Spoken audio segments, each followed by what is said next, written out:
Yep. Just finished literally right now, just finished a nice little 20-minute meditation session. Feeling very um, calm, relaxed, and somewhat focused. Very noisy mind as I was going through it. Um, you may be asking why I'm wearing my hat and hood inside here. It is because I went on a walk before my meditation session and I did not feel like taking it off. So, yeah, I had some good moments focusing on the breath. I've done a couple of these 20-minute sessions the past couple days and they're tough.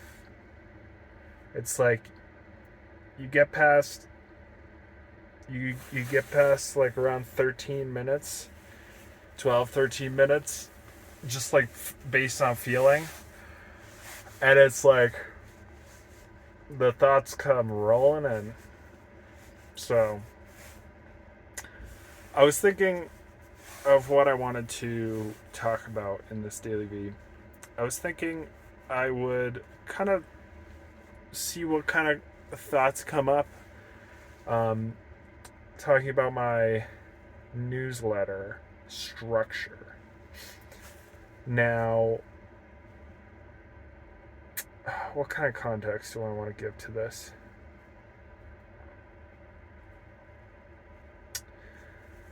If you're not subscribed to my newsletter, which is probably most of you, this is not going to make any sense. So either go to my website on the right hand side. Um, there's a link under resources. It's called past newsletters. Click on that and open up the top link. This will make more sense if you do that. Or you could just subscribe to my newsletter. Okay, so I'm reading Dotcom Secrets, and I explained a little bit of this in today's newsletter. Basically, the end goal is to have, or one of the end goals is to have an email list, and the strategy for kind of curating and cultivating your email list is um, two things. One is a soap opera sequence that happens after some kind of like lead funnel where they enter where someone enters their email address on your some kind of offer. I don't want to focus on that. I want to focus on the second one, which is daily Seinfeld emails. And basically, from his findings, the most effective content, like Gary V, um, and like structure to the emails is just 90% entertainment, 10% like substance, which is basically ends up manifesting as these kind of like stories every day that are just like, what happened today? Or he gives like a bunch of different storylines. So, in terms of my own newsletter, I the way I've structured it right now, there's one big glaring problem that has been bugging me since I started. Basically, how I structure it is at the top, image, and then like greeting, some text, and then like catch you next week, and then below that is I have three. Well, I mean, you're looking at it in theory. Um, so maybe I want to explain it. Um, that's called knowing your audience. Thanks for opening up that link. Um, the biggest glaring problem is I've never known the purpose of that upper section of text. Like, it's like I say hi, and then I just like say something on my mind, and it varies so much. And I think the way I see myself changing it, the structure, is doubling down on the thought of the week section. Now, because that I feel, see, I'm not sure how to balance this. Like, I mean, I could add photos and stuff. I just don't take very many photos in the winter. Um, Speaking of photos, I just added some new photos. Go check them out on my website. This video is sponsored by me. Um, yeah, I don't feel like the photo section is a high ROI. The post section is essentially just my life update post every week. There's another question here, which is, do I continue my life update posts? And I think I do, because they're written really just for myself, to be able to remember what I did that week, to be able to like kind of summarize my week. And I foresee myself in 30 years rereading those as a way of entertainment and nostalgia. But like those, there's this balance question of how much of my living my life is valuable to other people versus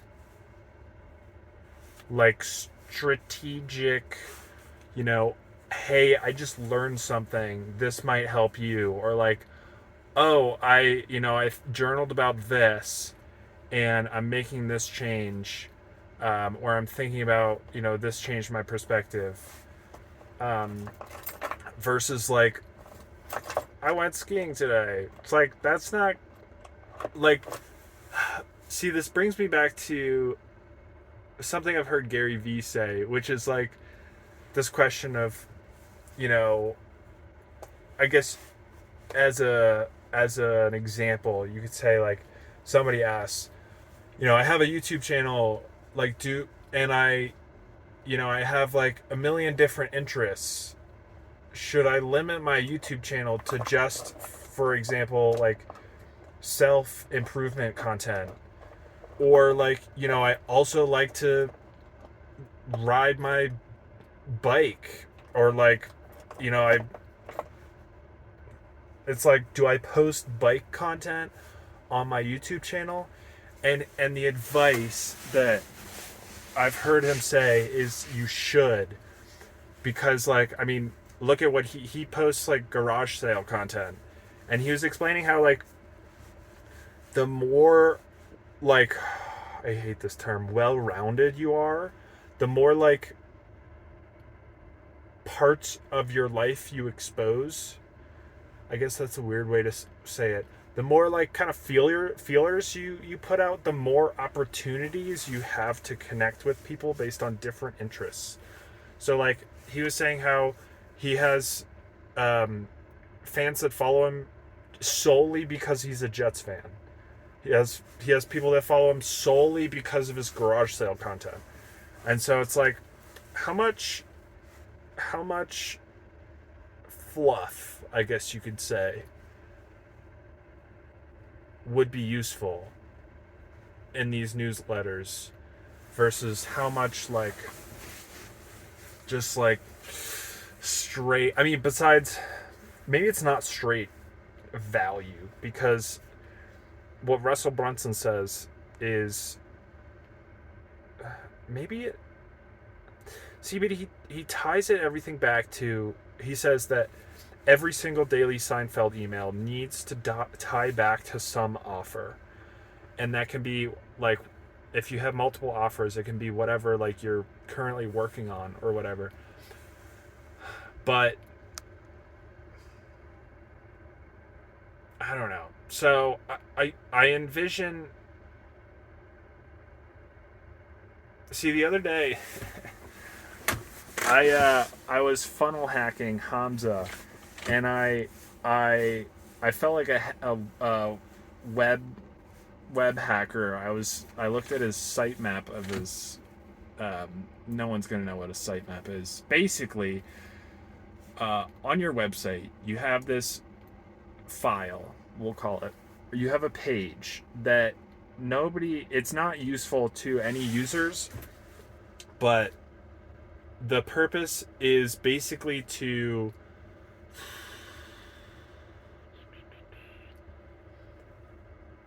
it's the purpose. Let's say it's for Google. It's for like, so when you Google something, Google looks at this page.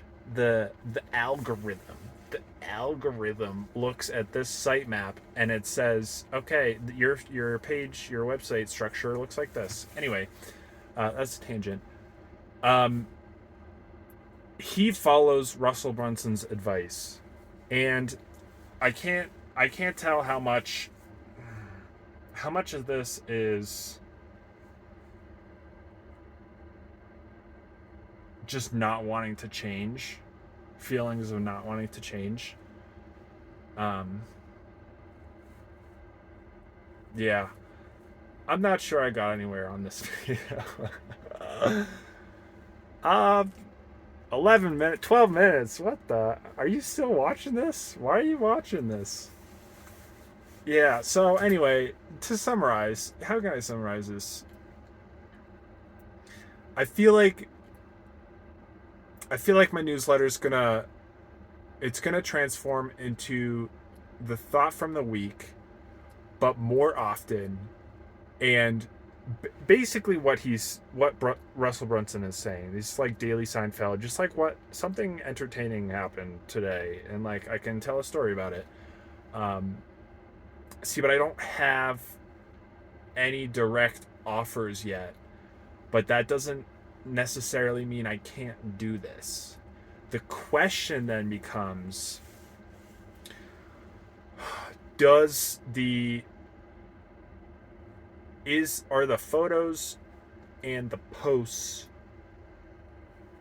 valuable in the newsletter?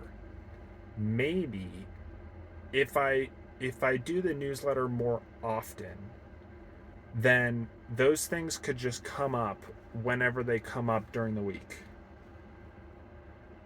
That way, like, it's not like a big long email at the end of the week. That might be the way. The other thing I was thinking about was like one newsletter list for like the behind the scenes, what's going on today, hey, I'm going skiing today kind of thing, and then one that's like more of the but I keep thinking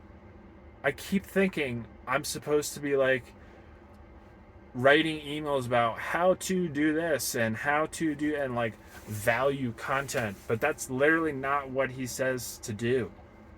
I mean, that's one of the options, but so maybe I just make it more often in these like one-liner kind of story type formats. Ooh, I'm feeling something. I'm feeling some kind of way, like that I don't want to make this change.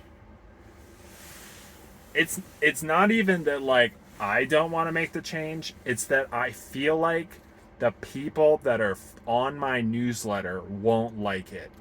It's the thought that somebody else won't like it, and I don't even know that that's true.